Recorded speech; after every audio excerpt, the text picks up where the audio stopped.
Et pour parler davantage de cette rencontre, nous avons le plaisir d'avoir avec nous en ligne M. Mohamed Abou Samra, qui est critique dans le domaine de sport. Bonjour monsieur.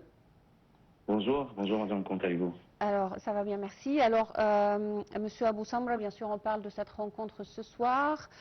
Tout d'abord, comment vous voyez les chances du club Zamalek pour remporter cette coupe, surtout après avoir perdu son match aller en Algérie? Tout d'abord, nous souhaitons toute la chance pour l'équipe de Zamalek ce soir afin de remporter une nouvelle trophée, un nouveau titre pour les fans de Zamalek, pour le club de Zamalek, pour l'effectif de Zamalek, les joueurs qui méritent vraiment au moins avoir un titre cette année. Mais avant tout, ça sera un titre pour le football égyptien, pas seulement pour le Zamalek. Mais comme vous dites, moi je crois que Zamalek, ils ont beaucoup de chances, vu la différence de niveau footballistique entre le Zamalek et l'USMA. USMA, oui, c'est un club historique en Algérie, on est d'accord.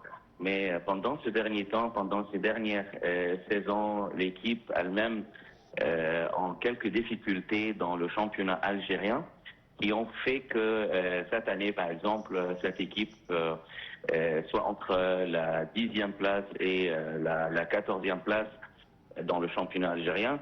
Actuellement, les Zamalek en Égypte, ils sont sur la tête du classement en Égypte. Ils sont le premier favori du titre local de Nile League cette année. Alors je crois qu'il y a une grosse différence du football entre les Zamalek et USMA. Et même par rapport aux conditions du match ce soir, je crois que le stade du Caire il sera rempli d'au moins 70 ou 75 000 spectateurs qui sont toujours derrière le Zamalek.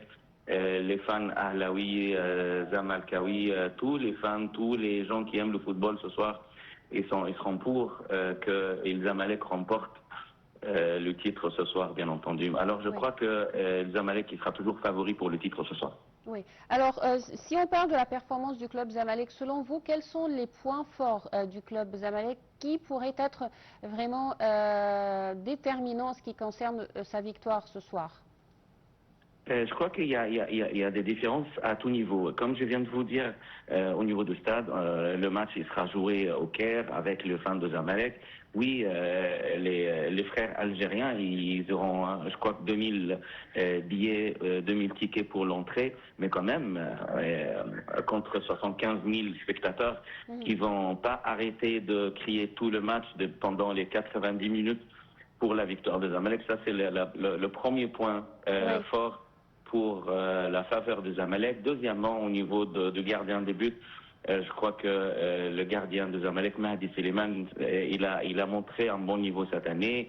Au niveau de la défense, je crois qu'avec le retour d'Omar Gaber et aussi les deux centraux défensifs de Zamalek, Elwench et Hassam Abdelmegid, les deux, ils ont une grande expérience, surtout internationale avec l'équipe nationale d'Égypte. Sur la gauche, il y aura Ahmed Abou Foutouh, puisque Ben Taïek il sera suspendu ce soir. Il a eu un carton jaune pendant le dernier match. Même au milieu de terrain, avec la présence de Mohamed Shahat, bien entendu, à côté, il y a Abdallah Saïd, une grande expérience au milieu de terrain. C'est un joueur qui a beaucoup expérimenté les grandes rencontres comme ce soir.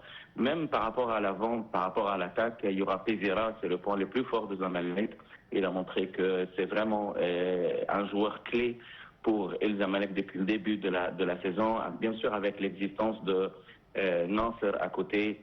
Je crois que Pezera et Nasser avec aussi Cheko Banza, les trois, ils seront capables de marquer au moins un but pendant la première mi-temps. Mais l'essentiel, comme je vous ai dit, c'est de ne pas accepter de but de l'autre camp, des camps algériens, au moins pendant la première mi-temps, et essayer toujours de marquer plusieurs buts, 2 ou 3, parce qu'au pire des cas, si l'équipe algérienne arrivera à marquer un but avec un écart de 2 buts, ça sera toujours pour la faveur des Zamalek. Ouais. Alors, vous avez en fait parlé du plan tactique. Si on essaie d'évaluer tout rapidement le parcours des deux clubs qui doivent se voir ce soir, comment vous voyez le parcours tout d'abord de l'USM Alger et également de Zamalek au cours de ce championnat? Oui, l'USMA, en fait, dès le début de la compétition des confédérations africaines, ils ont pu éliminer pas mal de grandes équipes. Ils ont fait pas mal de bons résultats face à plusieurs équipes, comme je viens de vous dire. Grâce à l'expérience gagnée par l'histoire de cette équipe, ils ont déjà joué plusieurs compétitions africaines. Je me rappelle pendant les années 90, même au début du XXe siècle, l'USMA, c'était la plus grande équipe algérienne. Ils ont, même s'ils ont cette année quelques difficultés au niveau local avec le championnat algérien, mais ils ont pu quand même montrer la différence de leur expérience quand ils jouaient la Confédération africaine. Quant à El Zamalek, malgré tous les problèmes qu'ils ont eu cette année avec le terrain de Zamalek, où je crois que les Zamalek ils ont perdu beaucoup de leurs ressources cette année à cause de la perte de ce terrain qui était prévu qu'ils les aient surtout à 6 octobre.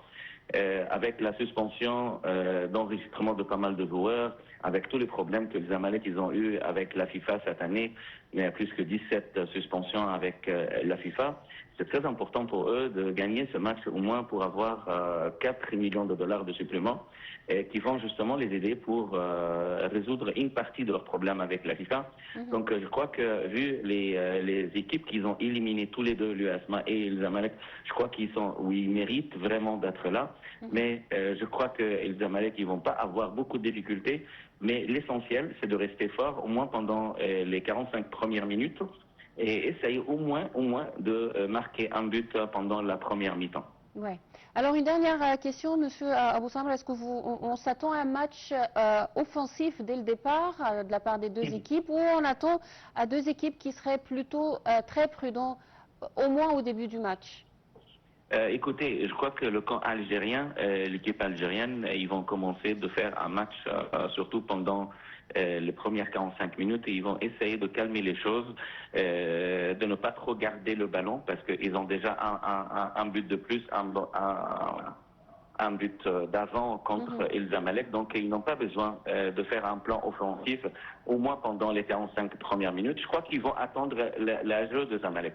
Et le jeu de Zamalek, à mon avis, il faut que ça commence par être offensif, par faire de la pression de la première minute, essayer de pousser le camp algérien de faire des fautes, parce que je crois que si les Algériens ils vont commettre beaucoup de fautes, alors que ça sera possible pour la ligne offensive de Zamalek d'en profiter et de marquer un but.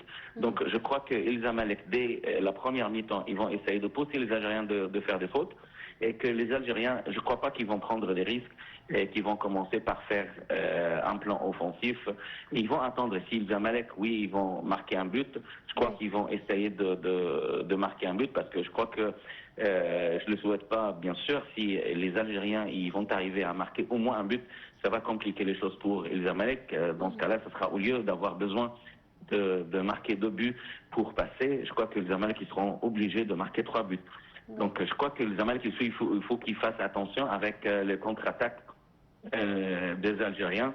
Ils vont essayer de garder le ballon le plus longtemps possible et de ne pas laisser l'occasion aux Algériens de faire leur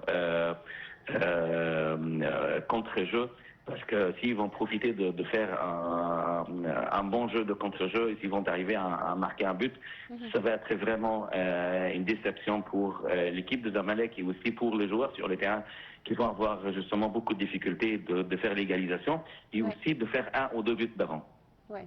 Je vous remercie infiniment, Monsieur Mohamed Abou Samra. Merci beaucoup pour ces informations. Merci beaucoup et très bonne chance pour l'équipe égyptienne de Zamalek ce soir.